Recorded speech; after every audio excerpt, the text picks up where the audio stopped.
What's going on, you guys? It's your boy Kenny Brown, and welcome back, KWC. I know I've been gone a while. I've been dealing with some health issues, but I'm back. We're going to go back on this podcast. Today is just me because I didn't set this up with Shane. All right. So today is just me, and I'm going to go over not only Shane's because I have his information right here on my phone, but I'm also going to go over my own. We're going to talk about the 2024 WWE SummerSlam prediction. I have the cards, the matches, and the pay-per-view, start time, location, date, all that stuff set up right here. So you see me looking over here, that's because of the card and everything is here. So let's talk about it, right? The biggest show of the summer is here, SummerSlam, and we have had a lot of things happen. We've had Rhea Ripley get hurt, Rhea Ripley come back. We've had Liv Morgan accomplish her revenge era tour, I guess you could say, and now she's coming back. We have Dirty Dominic Mysterio, Dirty Dom himself, being a third party, like being really innocent along the lines of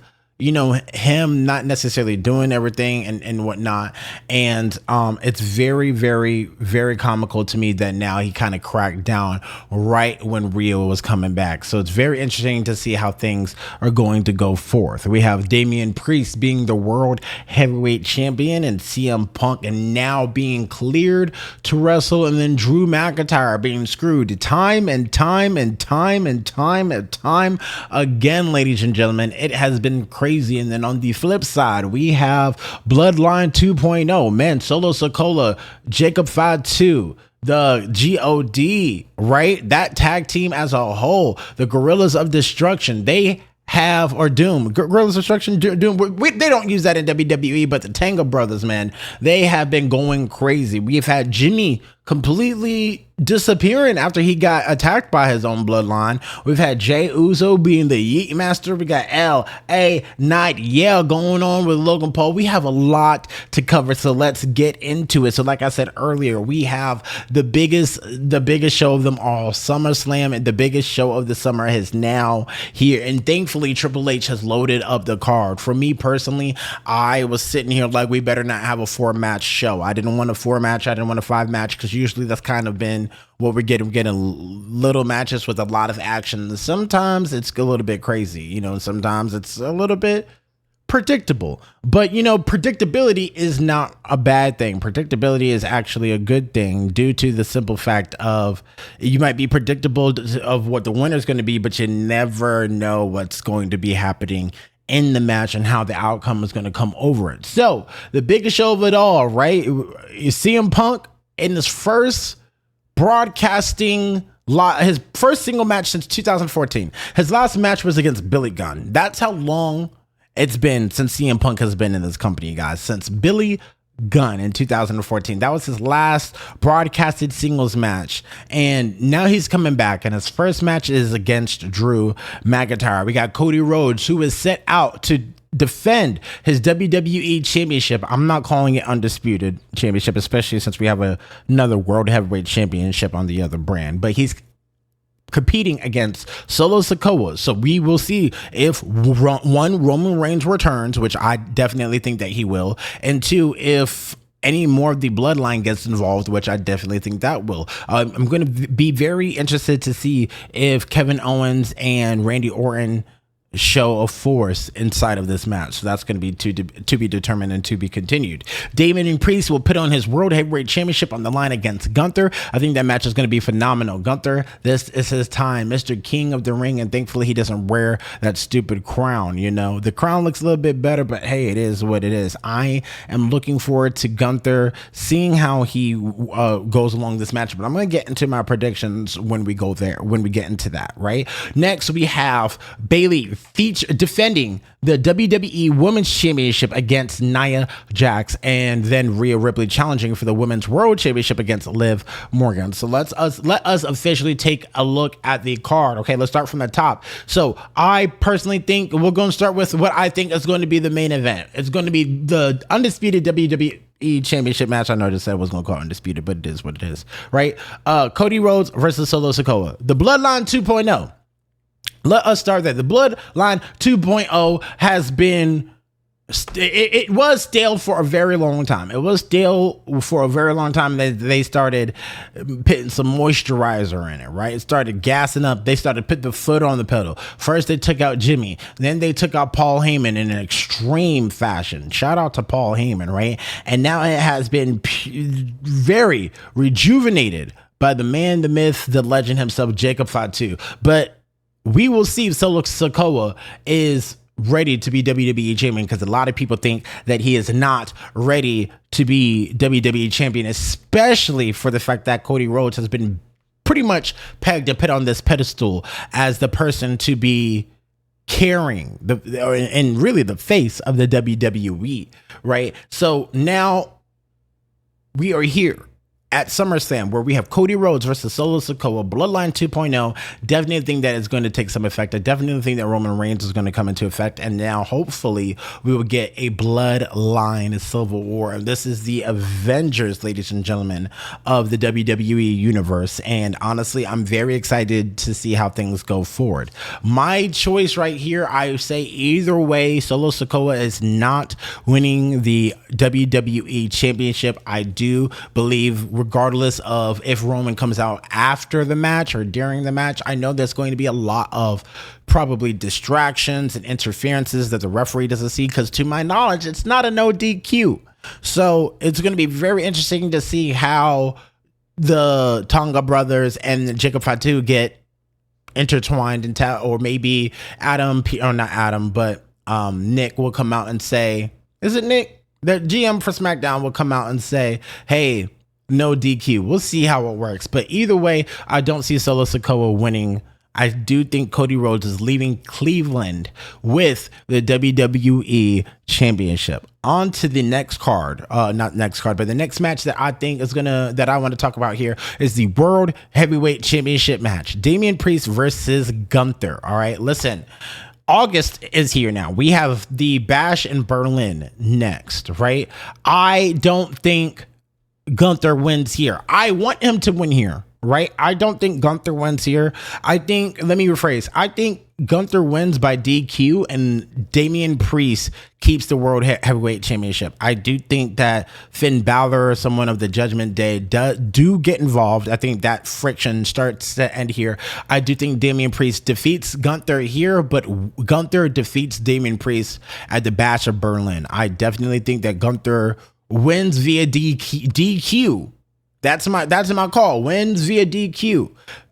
Due to a Finn Balor disqualification or Finn accidentally costing him the match or whatever the situation may be, right? Like, I understand there's a lot of lines of thinking that Gunther isn't winning here for a variety of reasons. Like the old school thought, that taught a wrestler opponent too much, diminishing the accomplishments and things of that nature. But listen, I really think that Gunther and Damian is going to be a great match. I just think that Damian Priest is going to go over here and that Gunther is going to win at the Bash of Berlin. At the end of the day, even if he does win here, at the end of the day, when August ends, when this month ends, Gunther will be your new World Heavyweight Champion, and you heard it here first. Now, I also want to talk about what I think should be the main event, but I know that it's not going to be the main event. CM Punk versus Drew McIntyre with Seth freaking Rollins as a special guest referee. Now, I'm not gonna lie to you. I have no idea how this match is gonna plan out. I know that Seth freaking Rollins had came out on Raw pretty much saying, hey, this is gonna be a no DQ. I'll count when I want to count. If you tap out, I might not see it. The simplest way for WWE to do it, in my opinion, is just to extend this rivalry between all three of them. I know that Seth hates Seth hates CM Punk and Drew, and they all hate each other. So I think the simplest way is to extend the feud for Punk to screw over Drew McIntyre again. However, now that CM Punk is officially back and he's cleared, I really think that this is the time where Drew gets his revenge. I think that Drew McIntyre wins. I think that in this instance, Seth Rollins screws over CM Punk in some which way, shape, or form. And I really think that everything that CM Punk has done to Drew, I think that it's very appropriate for Drew McIntyre to go over on this match. Now, listen, Rollins has an issue with both men, okay? And his conclusion from the match, his inclusion in the match suggests that WWE will pivot to a feud involving all three of them for a triple threat later down the road for maybe a title or maybe not. We'll see. We'll see what happens, right? We're not going to go in there. But really and truly, I say that out loud, and then my conscience immediately goes, this does not need a championship attached to it. It can really just be all three of them. So I don't think that. It really depends on where WWE is taking the story, because it could be piling up for a triple threat, because I really don't see Punk versus McIntyre in a rematch immediately. I definitely see McIntyre winning here, then it going to a triple threat, and then possibly at Bad Blood, whenever that may be, a Hell in a Cell match between Drew and I always keep on calling him Cody and CM Punk, depending on what he says or how he is as far as his health. Now, once again, let's speak about this. CM Punk, this is his first match back. He is very injury prone at the moment, so I'm going to be holding my breath if I see this man do any huge moves. I'm going to be holding my breath, because I'm like, man, you can't get injured again.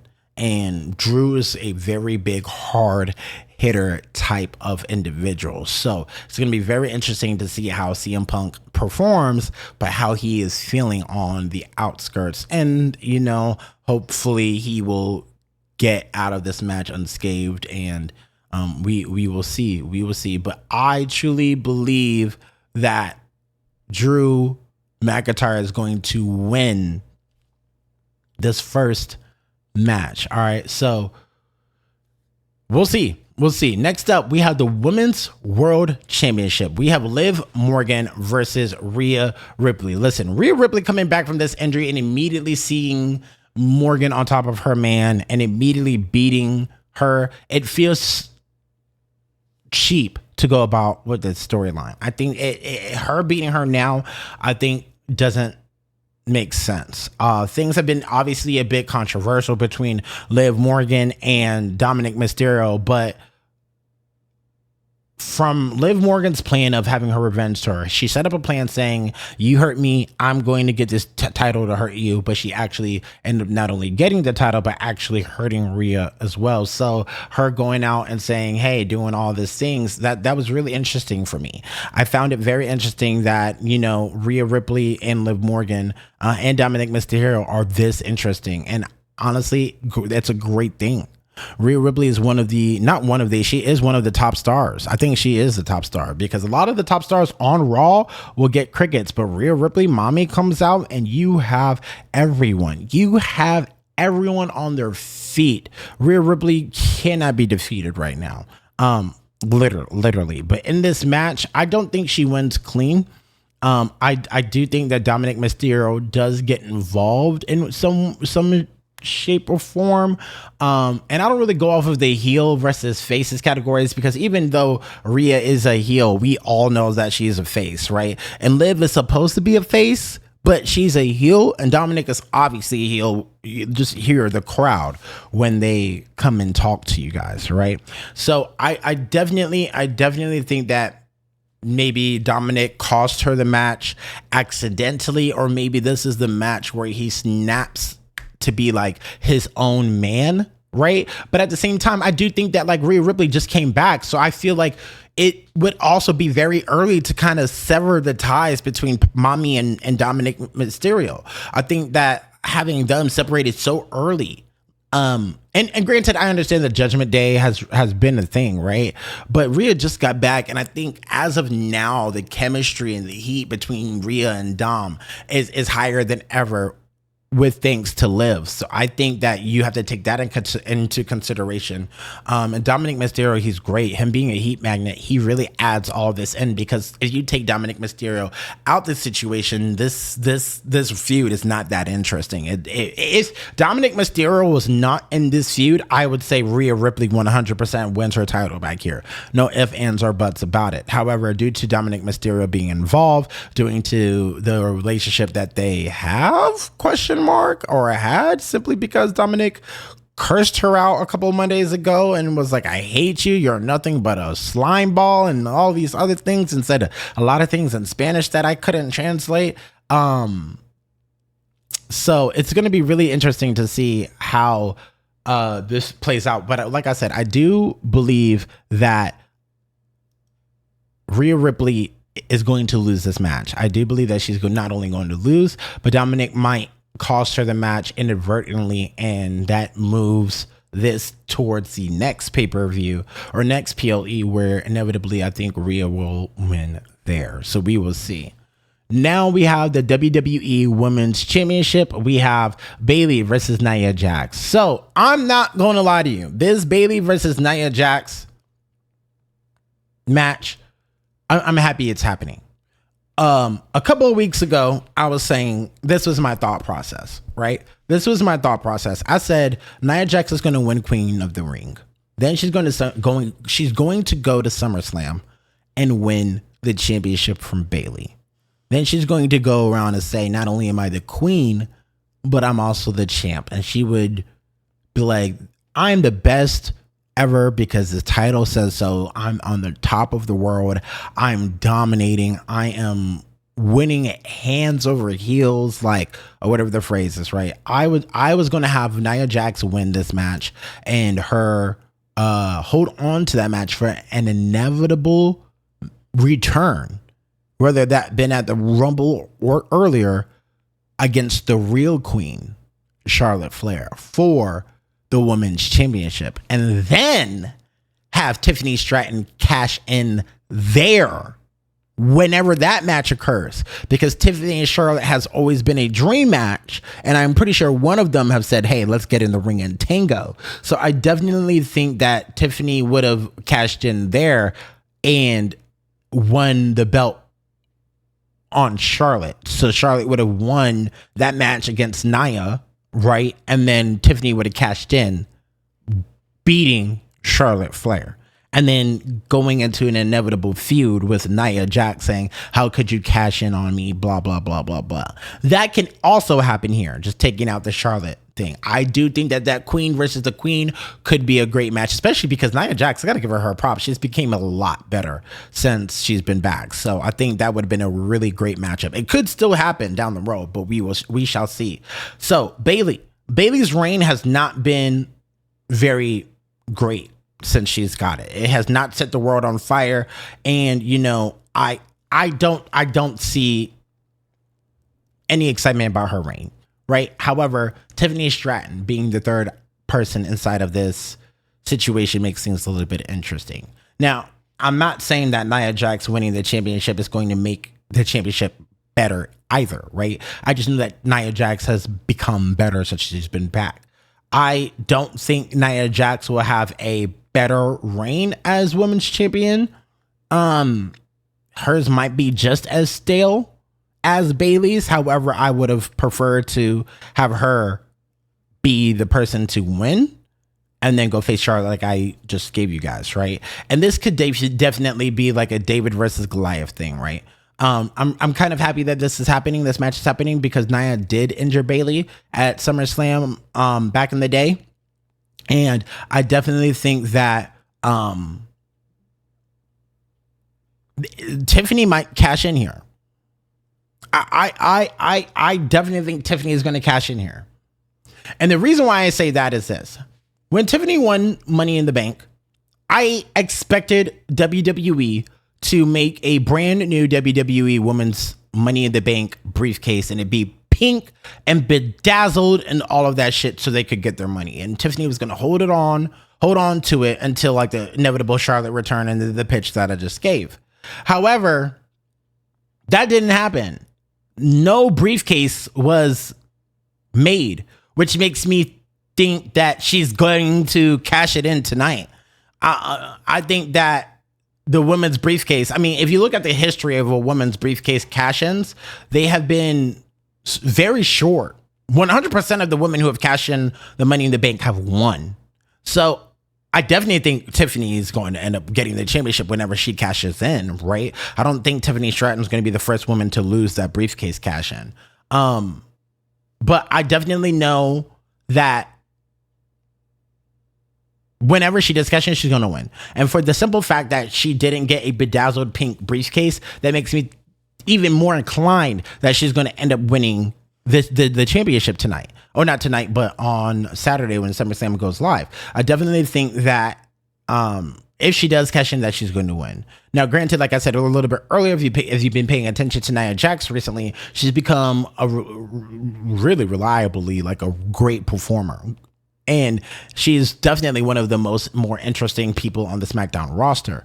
And her and Tiffany being together as somewhat of a wild makeshift tag team is very interesting. Now, I think it's good for TV that that Nia Jax wins the title, right? So that way they can have tension to build up between Tiffy and Jax. Now, there definitely could be a situation of what's been happening with Tiffany Stratton lately, where it's like, oh, I'm going to cash in, but not actually cash in, failed cash in. This is my briefcase, and then we can get a new debut of a briefcase that's pink and bedazzled as you go forth and go on and so forth. However, if Tiffany does cash in tonight or when SummerSlam goes live, I definitely think that she wins. But ultimately, I have Bayley winning and walking out retaining if she does not cash in.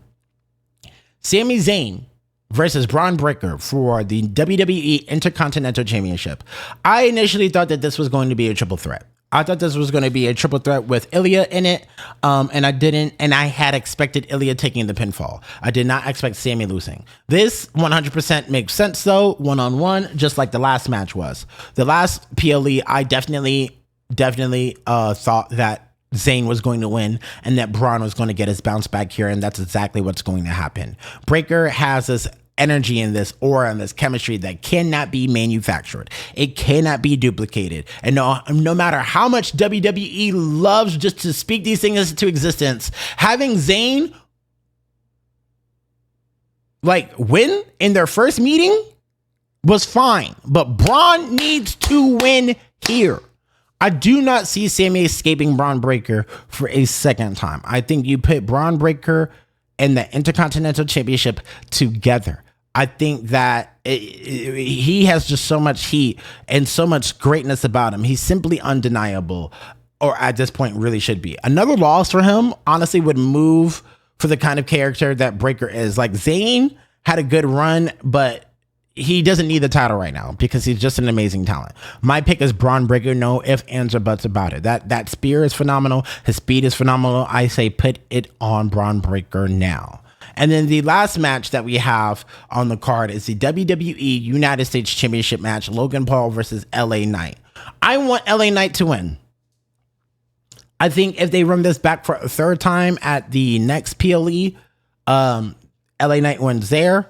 However, I know that Logan's wife is pregnant, so he might want some time off to be with her and whatnot. So if she hadn't already had the baby, I don't think so. But I definitely think that LA Knight wins here. I'm surprised we didn't get to see Logan Paul in the Money in the Bank match or anything like that, or have any type of involvement from him in that. But I definitely think that this definitely kind of sort of should have happened a while ago. Having two MCT champions, but Roman's not on TV. But having an absentee champion, in my personal opinion, is definitely just not good for business, and it's not good for TV. Having a champion not there to defend, not having a championship there to talk about, and for every people to bring in fans and money to, I don't like that. So I think crowning this United States Championship would definitely be a great thing. Now, granted, I would have done it a long time ago, because having two champions be gone I would have gave it to him so that way LA Knight could have been running through the SmackDown roster. And then we probably could have been here differently. But I understand Logan and his Prime people and all that jazz. And Prime is also Prime and Wingstop, I think I saw, are the sponsors for SummerSlam, which I'm like, all right, cool. But at the end of the day, a title reign is long overdue for LA Knight. And this is exactly what he needs to do, not only to validate his career, but also to take his career to the next level. Because at the end of the day, LA Knight, definitely needs to walk out of SummerSlam your new United States champion. And honestly, I'm very excited for the surprises that may come. I'm very excited to see about what's happening with the bloodline stuff. I'm very excited to see if Tiffany Stratton cashes in. I'm very excited to see which way and how Seth Rollins will act in that match between CM Punk and Drew McIntyre. I'm very excited to see how and if any members of the Judgment Day will get involved in either Rhea Ripley's match and or Damian Priest match. So we have an interesting card. If you don't know, by the time you're watching this video, we have a 3-hour pre-show with no matches. I also was very upset that every single one of these matches on this card, 7 matches, not one of them are tag team matches. Not one of them are a triple threat. They're all single matches. They're all singles, which at the end of the day, like Triple H, it's your business, but what? You just split the tag team division, which in my opinion, it was stupid. I don't think that the tag team division is strong enough to be separated the way it is. I think we need to have one floating tag team championship championship titles for the men. I definitely think that they need to, they're kind of moving along to it because of NXT introducing the women's NXT North American Championship. I think that we definitely need to have a women's Intercontinental and women's United States Championship. I know we saw the rumors and the kind of the images of those championships possibly coming to SmackDown and Raw. We desperately need those because the women on these shows, there's so many impactful and powerful women on these shows that they need something to do. And having that title held hostage by Liv Morgan on the Raw side is kind of like, all right, cool. And having that title not really held hostage, but Bayley is now defending it against Nia Jax. If it's tied up within a match or tied up within something else, you need something else for all of these beautiful women to do. And then you would look at the tag team division, and it's just like, once again, the tag team division on the women's side, I'm like, you don't even have Alba Fyre versus I said Alba Fyre, that team with Alba Fyre, them versus Bianca and Jade. Like, what? And then you have the Wyatt Six stuff. The Wyatt Six stuff is now going to happen on Raw. Wyatt Six is going to versus Chad Gable's new Alpha Academy on Raw, which is Chad Gable and the Creed brothers. So I'm like, why not put it on here? Put something on the pre-show. You're giving us 3 hours. Because as of now, there's nothing. So I know for a fact that I will not be watching the pre-show. If you guys watch the pre-show, I probably will be looking on Twitter and Instagram and stuff, seeing if they add any matches last minute or anything of that nature. But I don't think that they will. So I hope you guys enjoy SummerSlam. These are my predictions. Let me know what your predictions are in the comments below. And I will be doing a live review on or a live watchathon on my Twitch. So make sure you guys come over to the Twitch channel, twitch.tv/Kenny Brown. The links are going to be in the description. And then I'm going to also have a review after the show ends for you guys as well. So I will see you guys on Saturday. Thank you for being here, and make sure you guys take care of yourself.